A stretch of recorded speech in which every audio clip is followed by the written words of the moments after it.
Hey everyone, a quick announcement before we begin. We are very pleased to say that Volume G of the Gospel Feast series, The Prophet Elijah, is now available on Amazon. The tribes of Israel consider Elijah to be one of the greatest servants of God to have ever walked the earth. Many Jews believe that he is the greatest. Considering his very high esteem, it is incomprehensible that we know so very little about him. Stop and ask yourself, who were his parents? Where was he born? What tribe of Israel did he belong to? Where did he get his authority? Which priesthood did he hold? Why was he taken up by the Lord so that he wouldn't die? What did he do to earn this blessing? Where was he taken? Where is he now? Why was he promised to return to earth before the Lord's return? Why him? Why is he the only prophet begged to come back every year at Passover? Believe it or not, we know the answers to all of these questions. And so, it's time for another feast into the Word. It will be another feast that you will never forget. Now back to our show.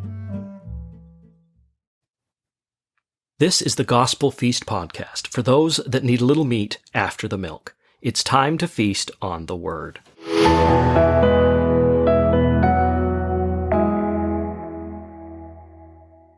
So, this is our 21st episode. So in our tradition, every 7th episode, we would be answering questions from our listeners. So we've received a lot of questions, and admittedly, it had been some time since our last question episode. So we have a lot of questions.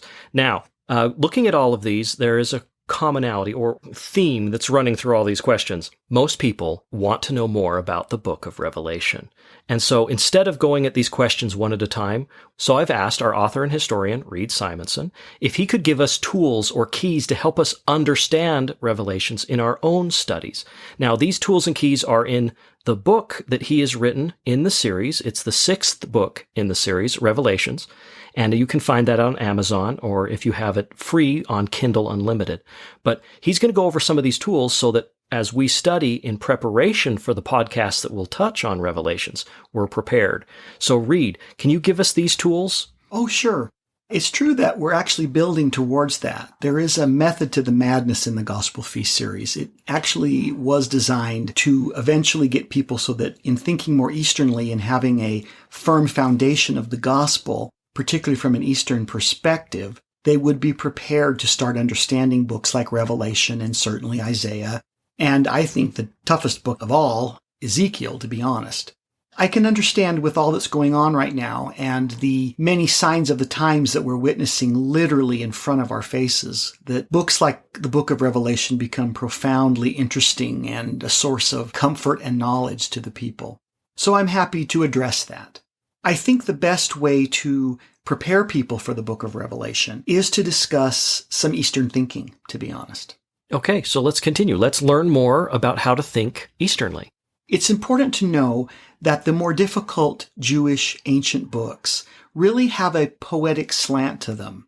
John is what we would call a mystic, not in the evil sense, but in the more holy sense, as there are mysteries and concepts that belong to heavenly teachings that are not common. Isaiah is known as the great bard of Israel, but John was very much in that tradition as well. He was really an astounding writer who really understood Jewish poetics. So let's just take a moment and discuss poetry in Jewish thinking as a guide to help people prepare for a future in-depth study that we'll do on the book of Revelation. Okay, give us a primer. The Hebrews have always been an educated people. Adam knew how to read and write and taught his children. Modern anthropology after Charles Darwin has made its biggest error in assuming that those races of man which rejected the higher knowledge of Adam came before him because they were more primitive, meaning more animalistic and more ape-like. More primitive doesn't mean earlier, it just means stupider. Oh. From the account of Job, we have his lament about the uneducated masses of humanity during his day living in caves because they were too lazy to build a house or plant a garden. Today, we call his contemporaries cavemen and say that they were prehistoric. This is wrong. They have always been with us. Mankind still has those who prefer to live under a bridge and catch a squirrel or panhandle as opposed to gaining a college education and joining the rat race for mammon. Now, I'm okay with that. I believe it's man's right to live his life his way. 10,000 years from now, our homeless campfires and the graffiti under our bridges might be viewed as man's first written words. Kilroy was here. Stupider is not earlier. Eastern thinking naturally lends itself to poetry. Simile, metaphor, homily, and poetics are a natural way of describing one's internal world. Let's look at King David's beautiful lyric in Psalms 23:1. The Lord is my shepherd, I shall not want. He maketh me to lie down in green pastures. He leadeth me beside the still waters. This is beautiful Eastern thinking. The Lord is not a shepherd. Now I hear gasps, so stay with me. The Lord is not a shepherd, and you are not a sheep. I can use Westernisms here to speak the truth to you in a boring Western way. The Lord is actually a God, the Son of God to be exact. He is your Redeemer and elder brother. On earth, he resembled the family of David with ruddy good looks and was reportedly a little taller than the average man. He was kind to old and young alike. He healed the sick and gave people profound advice. All of this is true. David is saying all of that and more, but somehow David's is more tender and more spiritually effective. Internally, in terms of emotional value, the Lord really is a shepherd. He's the best shepherd. So are we okay with that again? Okay, let's carry on. Let's take a short examination of Hebrew poetry in this Eastern thinking lesson to think more like the Jews. We will see as we explore the book of Revelation that having a few tools in this regard will make the experience richer and closer to being read as John intended. I believe that much of the modern confusion over the book comes from attempting to comprehend John from an overly Western point of view. One of the poetic styles we will be reading in Revelation, when we study it together, is a form we call parallels. The idea is a simple one, and thus it is often missed by readers. The form takes the shape of two or more clauses that form a deeper, more complete third meaning when placed together. It's like saying the same thing twice, but a little differently. It's the juxtaposition of the two that gives this deeper meaning. I like to think of it as A plus B equals C. Here's an example from Isaiah. Isaiah 51:9. Awake, awake, put on strength, O arm of the Lord. Awake as in the ancient days, in the generations of old. Art thou not he that hath cut Rahab and wounded the dragon? This verse is structured in parallels. Note, awake, awake. Now that's an easy one. How awake should you be? 2, so very awake. Very awake. Ancient Hebrew had no real word for very as we do in English. When they wanted you to be very awake, they would repeat it. Awake, awake. In English, we would say that the Lord is very holy. In Hebrew, we hear the angels declaring that he is Holy, holy. well, holy, holy, holy. Oh, that's the most holy. That's very holy. Okay, now watch. Isaiah goes on to say, A clause, put on strength. B clause, O arm of the Lord. What is supposed to flex its muscle? The arm. Of the Lord. And it was to be from your arm is where you have strength. Here's another one. A clause, awake as in the ancient days. B clause, in the generations of old. How is the mighty strength of the Lord's arm desired to be? Like it was anciently. When? In the past generations. Isaiah is calling for the Lord to behave like he did long ago, as in the records and legends of his people. He is asking, where is the God who toppled the Tower of Babel, who broke the house of Pharaoh, who called Israel to the burning mountaintop of Sinai? Where is that mighty arm? A clause, art thou not he that hath cut Rahab? B clause, and wounded the dragon? Who is Rahab? Rahab is the wounded dragon. How was he wounded?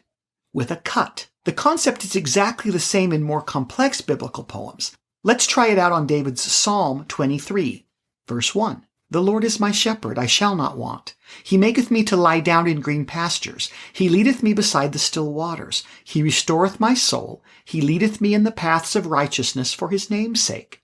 Yea, though I walk through the valley of the shadow of death, I fear no evil, for thou art with me. Thy rod and thy staff, they comfort me. Thou preparest a table before me in the presence of mine enemies. Thou anointest my head with oil. My cup runneth over. Surely goodness and mercy shall follow me all the days of my life, and I will dwell in the house of the Lord forever. Okay, now let's try it out and see if it doesn't add some richness by understanding the parallels here. A, the Lord is my shepherd. B, I shall not want. Why will David never want? Because he has a good shepherd, the Lord. Exactly. A, he maketh me to lie down in green pastures. B. He leadeth me beside the still waters.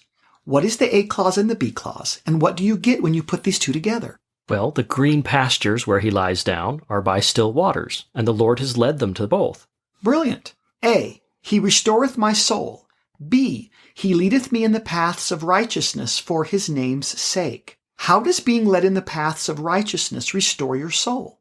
So the Lord is leading us for the good of our soul, but at the same time, he is leading us for the good of his name. So he is doing this to preserve among the nations his good name. I think that's right. A clause, though I walk through the valley of the shadow of death, I fear no evil. B clause, for thou art with me, thy rod and thy staff, they comfort me. How and where is David comforted? And what does knowing the Lord has a staff and rod to protect you from evil have to do with it? And why is David unafraid despite the terrible place he walks? Well, because the Lord is with him. So even though he's in the worst possible place, hell or death, at the same time, he knows the Lord is with him. Staff and rod, we know, are the two tools a king uses for both mercy and justice. So because God is merciful and just and with him, he knows nowhere that he goes, including death, he has to fear. Isn't that an interesting way of reading the scriptures? It makes you think, and that's what's so important about it. A clause, thou preparest a table before me in the presence of mine enemies. B clause, thou anointest my head with oil, my cup runneth over. What are the preparations the Lord has made for David? Well, he has anointed him, so in other words, set him apart to be special or a king, and he's given him more than he even needs, even though he's surrounded by those that would take it from him. Absolutely. Good. A, surely goodness and mercy shall follow me all the days of my life. B, I will dwell in the house of the Lord forever. Why will David's days be full and happy? Well, that was an easy one, because his days will be with the Lord. That's how Hebrew poetry works. And when you just read it, as it is, you read the beautiful words, but if you stop and put them together, that's the way the Jews would do it, and that's why they would understand and take meaning from it. When dealing with a passage that feels redundant but somehow lacking, just remember that A plus B equals C. Readers of the King James Bible have an advantage here. The scholars who worked over that version were well educated in their day. They did speak Hebrew, Greek, and Latin. They had access to Martin Luther's translation as well, which is masterful. English as a language was particularly rich at the time, as many useful and descriptive words were entering the language from classical Greek and Hebrew to French, Danish, and Latin as well. This is the reason that English today still uses parallel couplets to hammer home a point or add poetic richness. You will still hear people say things like, the day is warm and wonderful. The sun was bright and shiny. There is nothing like hearth and home. There are numerous phrases like this in English. Kith and kin, safe and sound, up and away, just and true, muscular and strong. They can be traced explicitly back to the days of Shakespeare and the public reading of the Bible in English with all its parallelisms. Why is home so wonderful? Because it is where the warmth of the hearth is. Now, there's another one that's more complicated, known as chiasmus. Chiasmus is a more complex form of parallelism. Let's look at a very simple example first. Psalms 124:7. Our soul is escaped as a bird out of the snare of the fowlers. The snare is broken, and we are escaped. The pattern to notice is this. A. Our soul is escaped as a bird. B. Out of the snare of the fowlers. B. The snare is broken. A. We are escaped. Meaning is taken as one descends into the poem, reaching the moral core at the center. One then proceeds back out of the poem, reviewing the lessons that were led to the core, sometimes with a twist. Here is a longer example from the Book of Mormon. Alma 34:9. For it is expedient that an atonement should be made. For according to the great plan of the eternal God, there must be an atonement made, or else all mankind must unavoidably perish. Yea, all are hardened, yea, all are fallen and are lost, and must perish except it be through the atonement, which it is expedient should be made. Notice the pattern with the core moral. A. For it is expedient that an atonement should be made. B. For according to the great plan of the eternal God, there must be an atonement made. C. Or else all mankind must unavoidably perish. Now here's the moral core. D. Yea, all are hardened. D. Yea, all are fallen and are lost. Now we're going to come working our way back out. C, and must perish. B, except it be through the atonement. A, which it is expedient should be made. So the point here is that all men are lost. That's the moral. Why? Because they are hard-hearted and fallen. Thus an atonement is needed. Stated twice for emphasis, like saying, holy, holy. This is God's plan. What was the plan? The atonement. Why was this the only option? Because it was either that or perish. That's how chiasmus works. The Book of Mormon is full of these sermons and poems. They are also richly peppered throughout the Old Testament. The prophets like them because they reinforce important lessons through repetition. In text, they clearly state the truth that God works and thinks in one eternal round. Even entire books can be written this way. Scholars have illustrated that the Book of Daniel has an overarching chiasmic structure. The Book of Revelation can be diagrammed chiasmatically. Some have suggested that Milton's Paradise Lost is really an epic chiasmus poem. That would not surprise me in the least.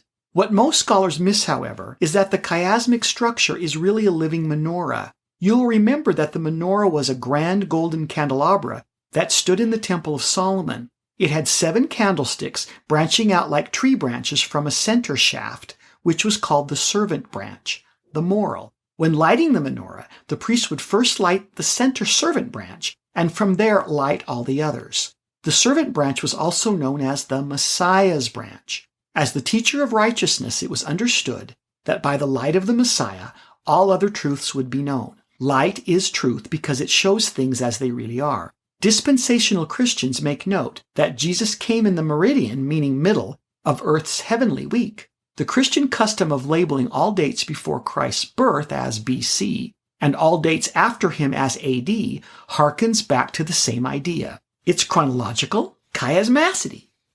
Okay, so this should get people started to help understand the structure of some of the writings in the book of Revelation and get them going. Now, the entire book can be found on Amazon, and it's called Revelation and the Mark of the Beast. Now, most questions, though, they were about the book of Revelation. Many people asked very specifically about the Mark of the Beast. So can we dive into that just a bit, that question now? Let's do. I can see why that's a concern that a lot of people are having right now. The book of Revelation does talk about many of the terrifying events that were coming to happen after what was called the half hour of silence. And a lot of people believe we're living in the half hour of silence now, and they do question and wonder about the mark and what's coming. I think it's important to understand that the mark of the beast, as John would have understood it, and as Joseph Smith would have explained it, in my opinion, is much bigger than what we really grasp today. Let me see if I can explain that just a little better. It's important to know that in the original versions of this revelation that's come down to us, the word that was used for mark is actually a snake's bite. Oh, wow. So that would change it significantly. I think it does. And if you understand it symbolically and from an Eastern concept, that the great snake that you're to be weary of is Lucifer, his bite into your skin would leave a mark upon you. But the more dangerous part of that mark would be the poison that he would inject into your living system. So it becomes a mark of death. Okay, so no, that's an interesting metaphor because it would also tie with the many scary serpents and things that are found in the Revelation. So going through with that same theme, the Revelator was saying, if you have been marked by the devil, that's not as important as what he's put in you, what you've been injected or taken into yourself, so to speak. His poison, you've taken his poison into yourself. And I think the most correct answer to the mark of the beast is it's connected to this concept that as we allow Satan's poison to get into us, we come to a realization that we cannot buy nor sell or function in the world that the beast controls without being marked. So it's a very big concept. I think it's larger than what most people suspect. It's important to understand that Satan's minions on the earth, his Satanists or Luciferians as we would call them, study all of the revelations and promises that have been made in all religions. They believe that by facilitating some or all of the prophecies given from ones such as Nostradamus right up through biblical ones, even to Joseph Smith, by facilitating those prophecies and revelations, they can attach their meaning to them and thereby rule the world. So they're trying to co-opt things regardless of the source. They just want to have their name attached to it, thereby being labeled as right or correct or the ones in charge. They believe that by fulfilling prophecy, they therefore also are able to control it. So they may be trying to change destiny too. Well, what's so ironic, and this is the part that they don't really grasp, that the Lord will come out and say, thus and thus will happen. They read it and say, well, if that's what's going to happen, let's make it happen, and then we'll be on top of it, and then we'll have more power. But in doing so, they fulfill the word of the Lord and prove that he was right. And it doesn't change the ultimate outcome one whit. No, it doesn't. It's really ironic when you stop to really put it through your mind. So the point that I'm trying to make is that, well, I think the most correct understanding of the mark of the beast is something that's already with us. They understand that by putting their meaning on top of it, they believe they'll be more successful in accomplishing it. So here's the point. Just as a snake's bite injects venom into you, a snake is like nature's needle. If you wanted to make a scientific snake fang, you could take a needle, which is hollow like a fang, and you could put something in it like a vaccine or some kind of a poison, and you could inject it into a person, just as a snake bites you and injects you. So the part to watch with any of these things is, has any government entity or power over you said, you shall not buy or sell or be able to function in society unless you receive a particular bite or mark. If they do that, you should pause and take notice that you may be getting marked under a beast's system. That's interesting because a lot of people have expressed fear for this. And you've said earlier that this might be a bigger concept than what people are trying to drill down to one simple event, one simple idea. And they may have missed the overarching idea that being marked by beasts has been among us for some time. We all carry the different marks that have been left on us by organizations or orders or governments, things that we have to live by, things that we are ordered to do. And that really isn't the problem, but it was the part you were saying. It's the, do you accept the venom? Do you live with it every day? Is it something that, as we talked about earlier, love to make and love the lie? Bingo, that is correct. Do you love the lie? Do you love the lie that unless you get licensed by the state to perform a function, you cannot buy or sell? Do you like the lie that unless you use particular greenbacks that are stamped in a certain way, you cannot buy or sell? Do you like the lie that unless you are injected with a particular vaccine or do a particular thing, you will not be allowed as a freeborn child of God to buy or sell on the earth he made for your ancestors? That's the love and the lie and the venom. That is the poison that gets into your system that changes the way you think until you love the lie more than the truth. That is the ultimate mark. Okay. Be wary of any time when you are told, unless you do this, unless you take this mark upon you, you will not be allowed to buy or sell. That's a direct fulfillment of John's warning. Perfect. Okay, so John gave us general warning, but then also specific language. And that's why we love the Revelator. He's a man for all time.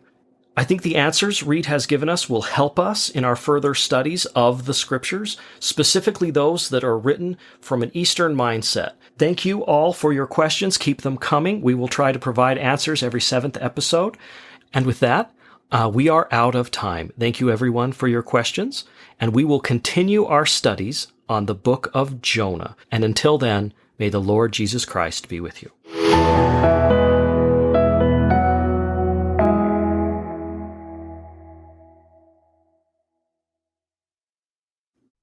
We've had a slight delay in our planned production schedule, but never fear, we have more for this season. This would be a good time to hit the subscribe button on your podcast server so you won't miss a feast. We hope to be feasting again and very soon.